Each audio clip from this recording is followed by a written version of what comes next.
इस बार मुझे अलग फील नहीं हुआ, मैं ऑड वन आउट था नहीं क्योंकि मैं अकेला पीपी में था नहीं। पीपी में बहुत सारे लोग थे दिल्ली में। दिल्ली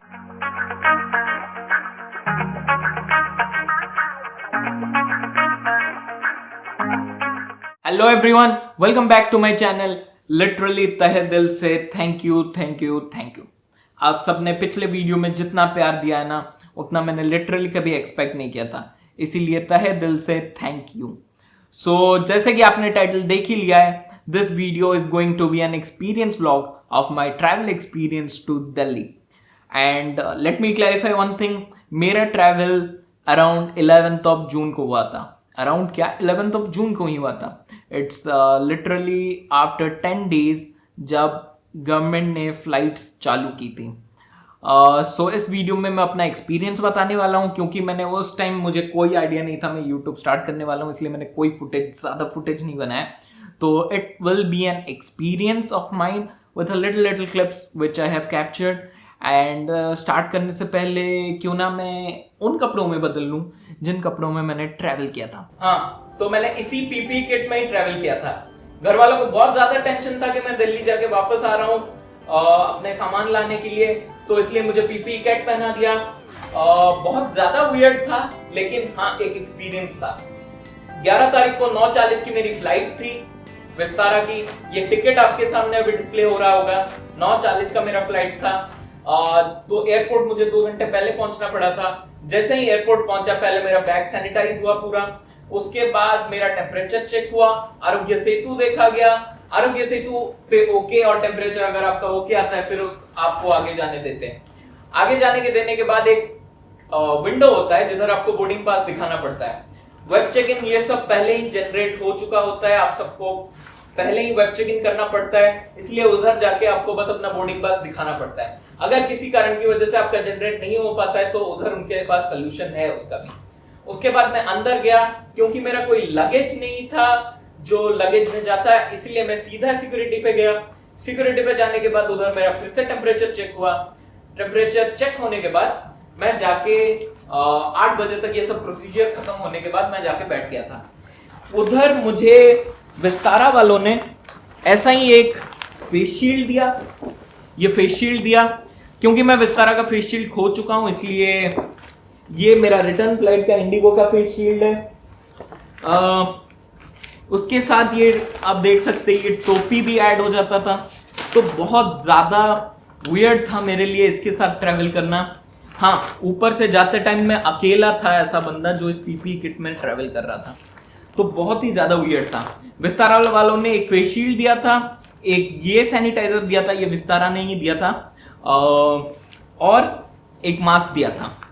उसके बाद फ्लाइट में डिस्टेंसिंग अच्छे से मेंटेन हो रही थी, सब कुछ सही से देखा जा रहा था। मेरा स्टेट का ये रूल था कि अगर मैं 72 आवर्स के अंदर आ जाता हूं तो मुझे कोई क्वारंटाइन नहीं होना पड़ेगा। इसीलिए मैं गया, दिल्ली पहुंचा अराउंड 12 बजे के आसपास। उधर मैंने ओला बुक की। ओला उबर का एक चीज मुझे बहुत ज्यादा सही लगा कि हर एक कैब को सैनिटाइज किया जा रहा था प्रॉपर्ली। हर एक कैब पहले सैनिटाइज होता था वहां पे, उसके बाद ही जाके पैसेंजर को बैठने देते थे। दिल्ली में एक चीज मुझे वियर्ड लगी कि मेरा टेम्परेचर फिर से चेक नहीं हुआ उधर। और दिल्ली में तब तक ये रूल नहीं हुआ था कि डोमेस्टिक पैसेंजर्स के लिए भी 7 डेज का होम क्वारंटाइन है। ये सर्कुलर आपके सामने अभी दिख रहा होगा आपको। दिल्ली में 7 डेज का होम क्वारंटाइन नहीं था तब तक। उसके अगले दिन 12 जून को ये सर्कुलर आप देख सकते हैं, इधर दिल्ली में भी होम क्वारंटाइन लागू हो गया था डोमेस्टिक पैसेंजर्स के लिए। तो अगर मैं 12 को जाता तो मुझे भी होम क्वारंटाइन होना पड़ता, इसलिए हाँ चलो मैं 11 को चला गया था। उधर 2 दिन सब लगेज वगेज पैक किया, मेरे दोस्त वगैरह वहीं पे थे, उनके साथ थोड़ा टाइम स्पेंड किया। मतलब जिस फ्लैट में मैं रहता था उसी फ्लैट में मेरे जो दोस्त थे उनके साथ टाइम स्पेंड किया। उसके बाद 13 तारीख की फ्लाइट पकड़ने के लिए मैं निकल पड़ा। 13 जून को मेरी फ्लाइट थी वापसी के लिए भुवनेश्वर वापस दिल्ली एयरपोर्ट से, जिसके लिए मैं 5 बजे निकल गया था। 3 घंटे पहले मुझे निकलना पड़ा था क्योंकि विस्तारा में मेरा बोर्डिंग पास जनरेट नहीं हो पा रहा था, और इसीलिए मुझे 3 घंटे पहले बुलाया गया था। दिल्ली एयरपोर्ट में सेम प्रोसीजर रहा, बैगेज का वही सैनिटाइजेशन हुआ, आरोग्य सेतु देखा गया, आपका टेम्परेचर नापा गया, सब सेफ होगा तो आपको अंदर जाने देंगे। अंदर जाते ही मैंने कियोस्क में ट्राई किया क्योंकि मेरा जनरेट नहीं हो पा रहा था। कियोस्क से मैंने जनरेट करने की कोशिश की लेकिन वहां पे भी नहीं हो पाया था। उसके बाद मैं काउंटर पे गया, काउंटर में सब कुछ अच्छे से हो गया, मेरा बोर्डिंग पास मुझे मिल गया, बैगेज टैग लग गया। और ये चीज मैंने एक नोटिस की कि कुछ कुछ लोगों को जाने नहीं दिया जा रहा था। जैसे कि इंडिगो का प्रोसीजर विस्तारा से अलग था। विस्तारा का 20 kg आपका बैगेज ले सकते थे और हैंड बैगेज में 7 kg ले सकते हैं, जबकि इंडिगो में 7 kg हैंड बैगेज का नहीं था। आपका बैगेज छोटा होना चाहिए, पर हाँ 7 kg आप उसमें फिट कर लेते हो तो ठीक है। कुछ कुछ लोगों को उसी वजह से वापस बोल दे रहे थे कि ये बैग आप अंदर नहीं ले सकते। उसके बाद मैं अंदर गया, सिक्योरिटी क्रॉस की, टेम्परेचर चेक हुआ अच्छे से, उधर सब कुछ स्क्रीनिंग हो रही थी, डिस्टेंस मेंटेन हो रहा था। फिर इंडिगो ने हमें ये फेस शील्ड दिया था। विस्तारा की तरह बोतल में हैंड सैनिटाइजर तो नहीं दिया था, पर ये पाउचेस दिए गए थे। और मेरा मिडिल सीट होने के कारण मुझे एक ये पीपी दिया गया था। हर एक को मिडिल सीट वालों को पीपी किट दिया जा रहा था। पर जैसे कि मैंने पहन रखा था और मैं इससे चेंज करना चाहता था, पर कुछ कारण की वजह से मैं चेंज नहीं कर पाया था, तो मैं ये पीपी किट घर ले आया। तो मैं वो पीपी किट घर ले आया था। उसके बाद फ्लाइट के अंदर डिस्टेंसिंग अच्छे से मेंटेन हुई थी। थोड़ा थोड़ा हिचक पिचक हो रहा था, लेकिन जितना दिल्ली एयरपोर्ट क्रू ने ट्राई किया बहुत अच्छे से मेंटेन कर रहे थे वो लोग। थोड़ा बहुत लोगों में हसड़ पसड़ थी, लेकिन उतना चलता है। ये वाले दिल्ली एयरपोर्ट के सीन्स है।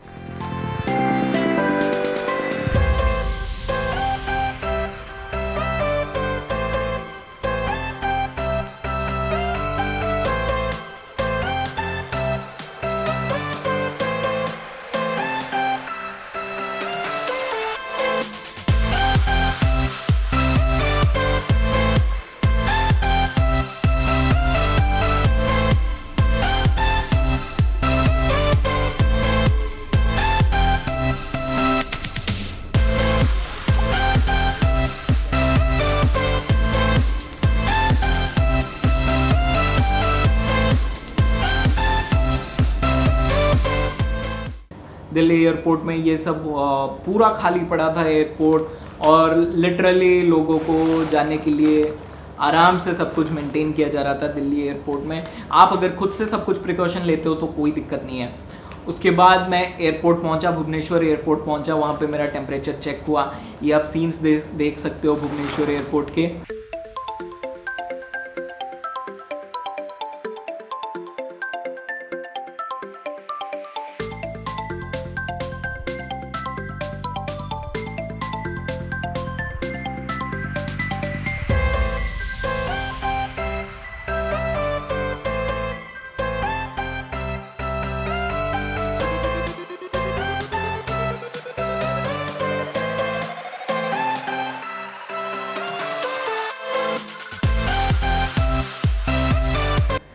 वहाँ पे सबको बारी बारी देखा जा रहा था, स्टैंप लगाया जा रहा था होम क्वारंटाइन का, जैसे कि उड़ीसा में था कि 7 डेज़ का होम क्वारंटाइन।